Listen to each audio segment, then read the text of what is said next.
Hi viewers, నేనైతే ఈరోజు కాశీకి వెళ్తున్నాను పేరెంట్స్తో పాటు శివుడి దర్శనం కోసం.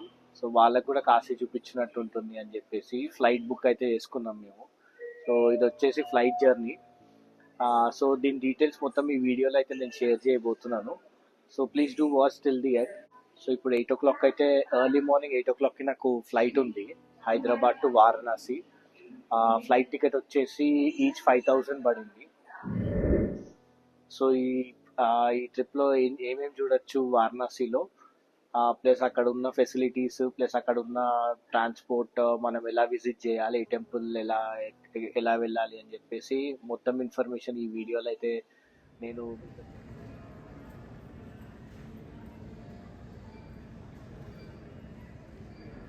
సో ఇక్కడ వారణాసి ఎయిర్పోర్ట్లో అయితే దిగాము. ఇక్కడ నుంచి వారణాసి సిటీకి వెళ్ళడానికి 750 రూపీస్ అంట. అంటే టెంపుల్ ఎక్కడైతే ఉంటుందో, మేము హోటల్ రూమ్ ఎక్కడైతే బుక్ చేసుకున్నామో అక్కడికి 750 రూపీస్ అంట ట్యాక్సీ. సో ఆ ట్యాక్సీ అయితే బుక్ చేసుకున్నాను, ఇప్పుడు వెళ్తున్నాను. పబ్లిక్ ట్రాన్స్పోర్ట్కి వస్తే ఎవ్రీ 1 hourకి బస్సు ఉంటుందంట ఇక్కడ నుంచి వారణాసి సిటీకి. 150 రూపీస్ అంట ఛార్జ్ పర్ పర్సన్. అది మళ్ళీ బస్ స్టాప్లో దింపేస్తుంది. అక్కడ నుంచి వెళ్ళడానికి ఆటో కానీ క్యాబ్ కానీ బుక్ చేసుకోవాలంట మళ్ళీ టెంపుల్ సైడ్ వెళ్ళడానికి. ఘోరమైన ఆకలేస్తుంది. ఫస్ట్ ఎక్కడైనా ఆగి తినాలి, మంచి హోటల్ చూసుకొని ఆగి బ్రేక్ఫాస్ట్ అయితే చేయాలి. బయటికి రాగానే RI రెస్టారెంట్ అంటే ఇది చాలా బాగుంది రెస్టారెంట్ ఇక్కడ ఇది. సో దీంట్లో ఎంత ప్రైస్ ఉంది, బ్రేక్ఫాస్ట్ అవి ఇవి చూద్దాం. అంబియన్స్ అయితే చాలా బాగుంది.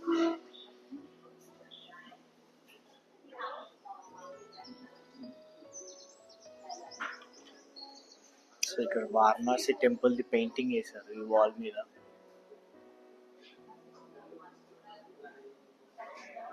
పూరి బాజీ వచ్చి 150, చోలే పరాటా వచ్చి 145, పోహా వచ్చి 125, ఇడ్లీ తీసుకుంటే ఇడ్లీ వడ 140.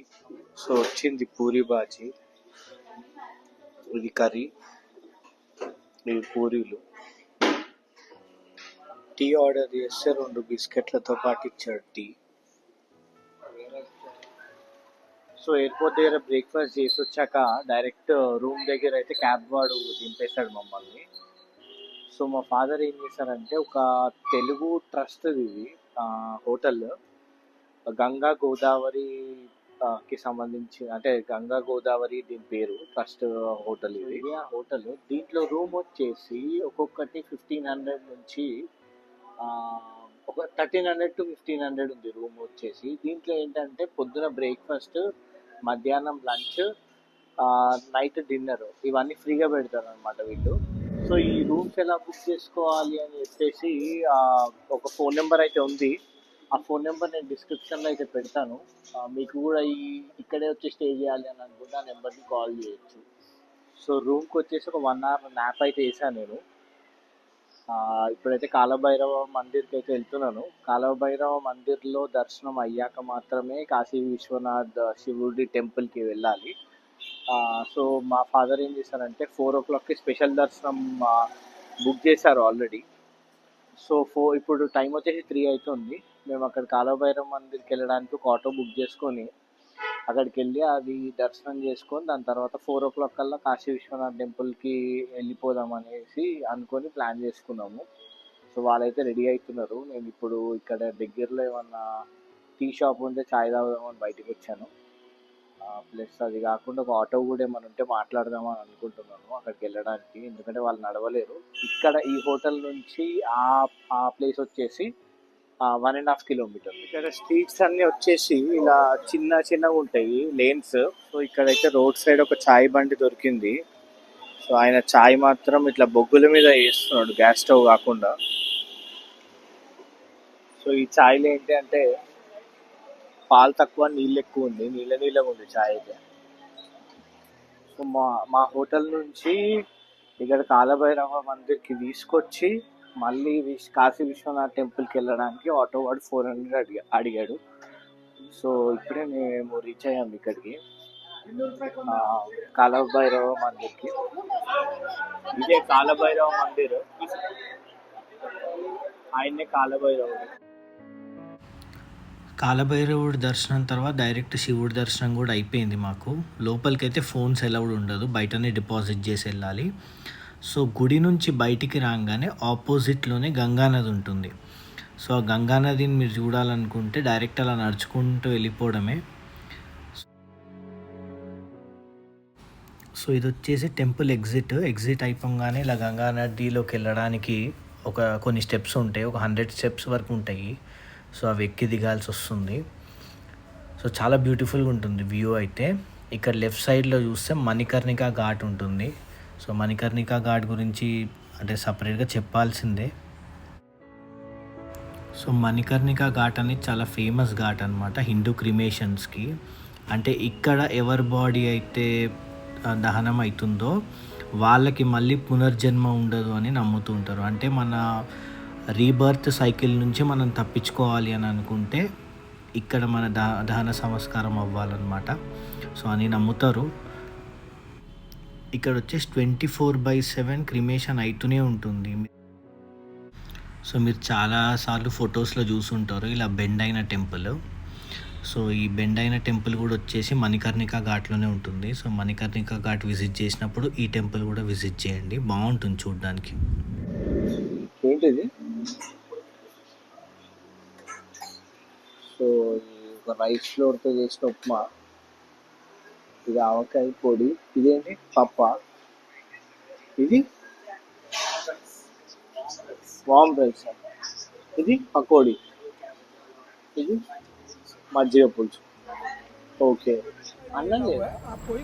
సో ఇది డే 2, మళ్ళీ సెకండ్ టైం దర్శనానికి వెళ్తున్నాము.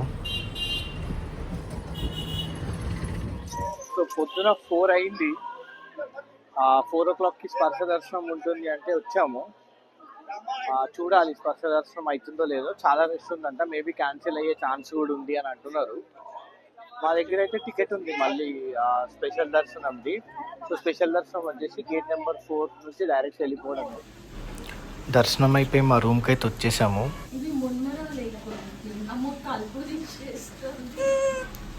సో కోతులు వచ్చాయి మా రూమ్ దగ్గరికి.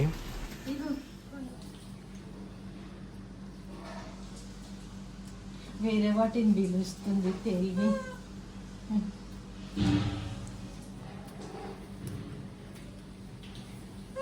ఏమన్నా నీ ఫ్రెండ్స్ వస్తే టెన్షన్ పడకు.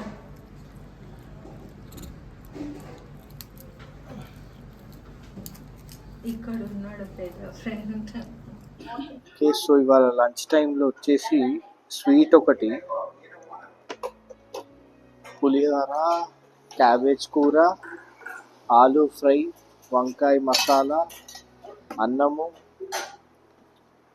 అప్పడాలు, పాలకూర పప్పు, సాంబార్, పెరుగు, గీతో కలిపి. సో ఇదైతే బెస్ట్ అకామిడేషన్. ఏమేమి వచ్చినాయి అంటే 1300 రూపీస్ రూమ్ రెంట్, 1300 రూపీస్కి రోజు పొద్దున, మధ్యాహ్నము, రాత్రి ఫుడ్ ఫ్రీ. అలా అని చెప్పి ఫ్రీగా తినేసి వెళ్ళిపోకుండా ఎంతో అంత డొనేట్ చేస్తే కూడా బెస్ట్. ఎందుకంటే ఇది ట్రస్ట్కి సంబంధించింది అనమాట. సో ఇది తెలుగు వాళ్ళు మెయింటైన్ చేసే ట్రస్ట్కి సంబంధించింది. ఈ రూమ్ బుక్ చేసుకోవడానికి నేనైతే మీకు ఫుల్ కాంటాక్ట్ నెంబర్స్తో పాటు ఈ రూమ్ ఎలా బుక్ చేసుకోవాలనేది డిస్క్రిప్షన్లో పెడతాను. బుక్ చేసుకుంది. కాశీ వచ్చినప్పుడు మాత్రం ఇక్కడ స్టే చేయడమే చాలా బెటర్, ఫ్యామిలీతో పాటు వచ్చినప్పుడు. చాలా రూమ్స్ అయితే చాలా బాగున్నాయి. ఇంకోటి ఏంటి అంటే ఈ ట్రస్ట్ మెయింటైన్ చేసే తెలుగు వాళ్ళే. సో ఫుడ్ మొత్తం తెలుగు వాళ్ళు మన ఇంట్లో చేసుకున్నట్టే ఉంటుంది ఫుడ్.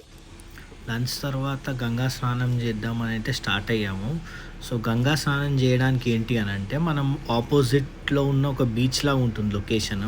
సో ఆ లొకేషన్కి వెళ్ళాలి, ఎందుకంటే ఇటు సైడ్ వచ్చేసి వాటర్ కొంచెం పొల్యూటెడ్ ఉంటాయి, మనం స్నానం చేసేటట్టు ఉండవు. సో ఈ బోట్ వచ్చేసి పర్ హెడ్ 400 to 500 ఛార్జ్ చేస్తాడు ఈ మూల నుంచి ఆ మూలకి తీసుకెళ్ళడానికి. సో అక్కడ స్నానం చేయాలన్నమాట. సో పొద్దున్న దర్శనం అయితే అయిపోయింది. స్పర్శ దర్శనం వచ్చేసి 4 o'clock నుంచి 5 o'clock వరకు ఉండే, కానీ మేము లేట్ వెళ్ళాము కొంచెం, అంటే లైన్ వల్ల లేట్ అయింది లేదు. సో 5 అయిపోగానే వాడు దాన్ని మనం బంద్ చేసేసి స్పర్శ దర్శనం అవ్వనీయలేదు. సో నార్మల్ దర్శనం అయితే అయ్యింది పొద్దున.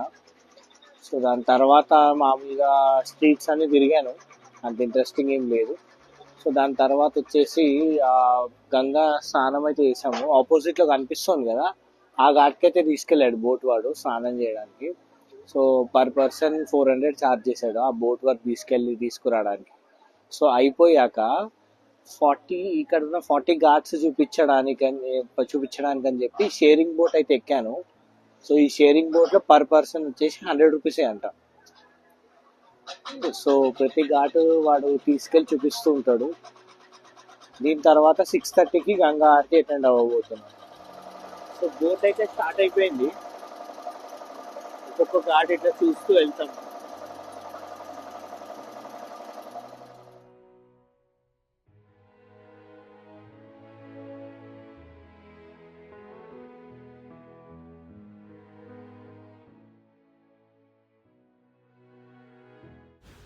సో గంగా హారతి ఇచ్చే ఘాట్ ఇదే అనమాట.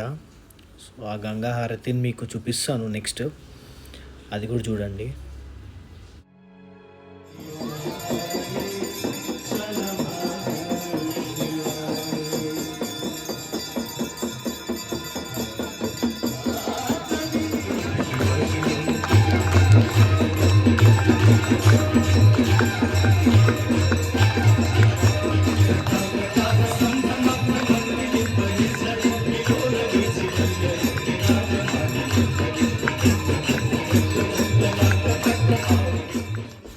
సో అది నా కాశీ యాత్ర విశేషాలు. సో ఈ వీడియో నచ్చినట్టయితే లైక్ అయితే కొట్టండి, ఫ్రెండ్స్కి కూడా షేర్ చేయండి, వాళ్ళు కూడా చూసి ఎంజాయ్ చేస్తారు. Thank you for watching.